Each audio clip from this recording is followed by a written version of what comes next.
Building a massive brand like UGG boots didn't come easy. It took years for Brian to take home a paycheck.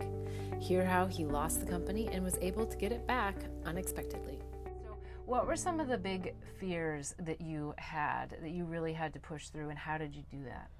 I just had faith. I think that's the one word that I'll use. I had faith in some stupid things.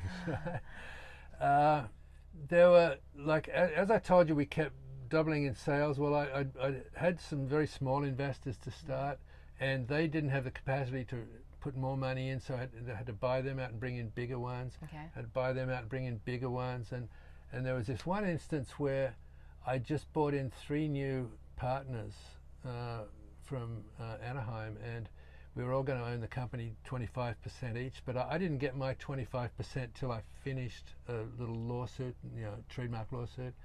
But I was the sales rep, for the company. Now, they were going to handle all the operations. I was going to be on the road, and by now I'd come to love sales. It wasn't even selling anymore.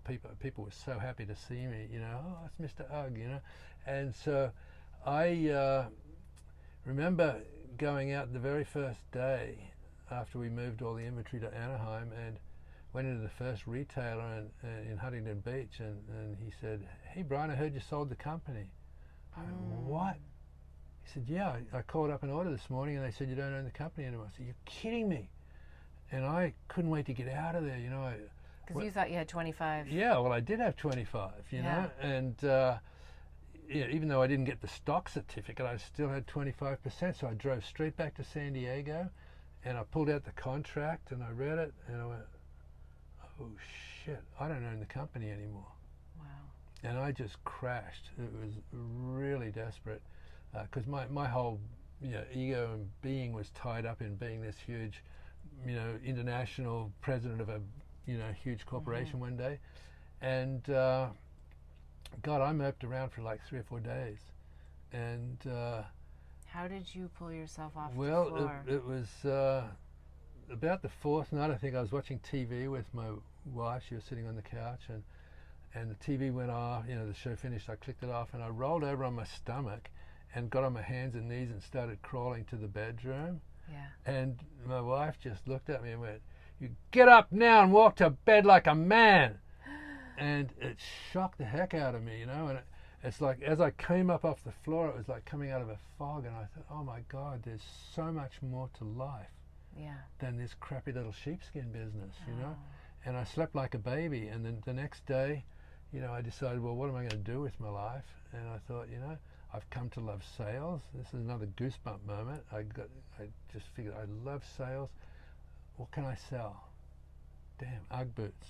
Right, so I went back up to the guys at Anaheim and said, "Look, I may never own the company, but I'm going to make sure I can get a pair of boots on every single person in America."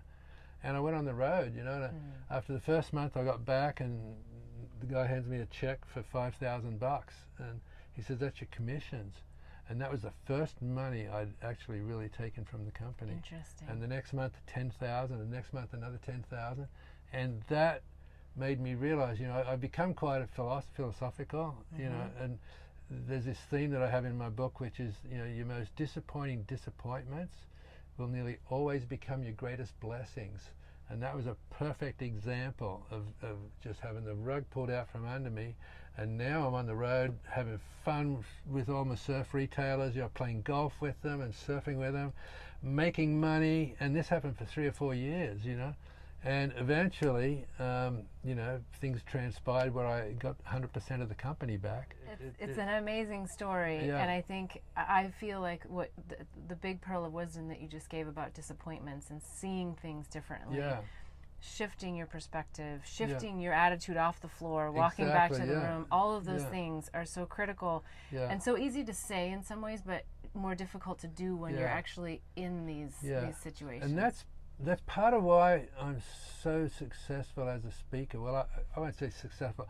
That's why people love me on the stage, because I don't talk about, and then I made $1 million here and I made $50 million there, and I go into the dark side. You're very raw and real. Of business, right? Yes. And it's perseverance that is the most critical element for every entrepreneur, because you're always going to have obstacles. Sales don't start here and go straight up look at the screen there, straight up to the top of the screen. It's like, go along, hit a wall. I can give up or I can overcome it. So I overcome it. Cruise along for a bit, hit another wall. I can give up or I can overcome it. And every time you get up and overcome it, you get ahead of your competitors, you build the business to another level, and it's really what all business is just persevering. Yes, but what I also heard you say that I think is a really important thing with the perseverance is the pivoting that you spoke of earlier, because sometimes you don't want to persevere down that particular road. Exactly. You need to know when to pivot, and it's all about the and customer. Every time you hit one of those, that's a pivot point, Every time you hit a block, it's a pivot point. It's a pivot point. Yeah, and you had plenty of those, so you can speak from lots of wisdom. So, all right, so then you realize that you don't own the company, but you've gotten yourself up and going. You're selling now. You're actually very successful with the financial part of it.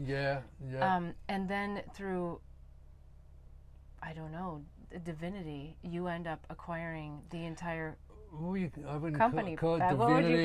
Well, the passage of time is what changes things. Okay. It's insane. It doesn't matter if you're in a great period or a really bad period. Time will change things. It's one of the universe principles, I think. Yes, but I think it's also because of how you shifted yourself. Yeah. So now I was being positive. I was on the road, and for the next 3 or 4 years, I made tons of money on commissions, hundreds of thousands of dollars, which was a lot of money back then.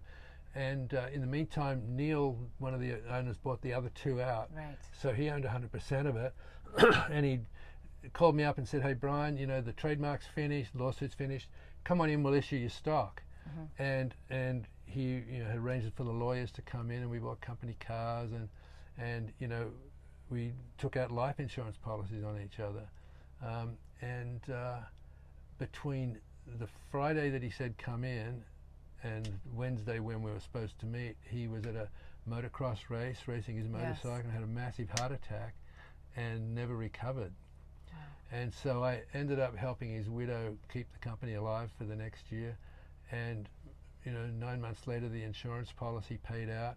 His widow she'd never stepped foot inside the business, so she didn't want it. And so I arranged. And you knew every aspect of it. Yeah, so I just arranged with the insurance company to pay her out. And it was the identical contract where they bought it from me, and we just changed the names around. So it was a really fair deal. Amazing. And she was happy. She got full value for the company, and I ended up owning 100% of it and was broke again. Owning 100% of it and was broke again. Okay, we have to go to a quick break, and then we're going to come back. We want to hear all about this. Okay. Listen into the full episode, and you'll learn more. Blossom Bliss products are designed to help empower pure love and purpose in your life. It's through the power of words, flowers, and symbols that our products assist you in creating a blissful life. The power of words in our mini mantra word bar necklaces assist you in setting and blossoming your personal intentions. The affirmation cards leverage the power of flowers by providing daily inspiration. And the power of symbols in our life journey bracelets are great reminders of the things that bring us peace, joy, and love. Products are made and blessed in Bali with love by Balinese artisans who work with empowered hearts. When you purchase jewelry with a bee charm, we donate to save the bees. Join us in pollinating the planet with love. Go to our website, blossomblissbali.com. Again, that's blossomblissbali.com.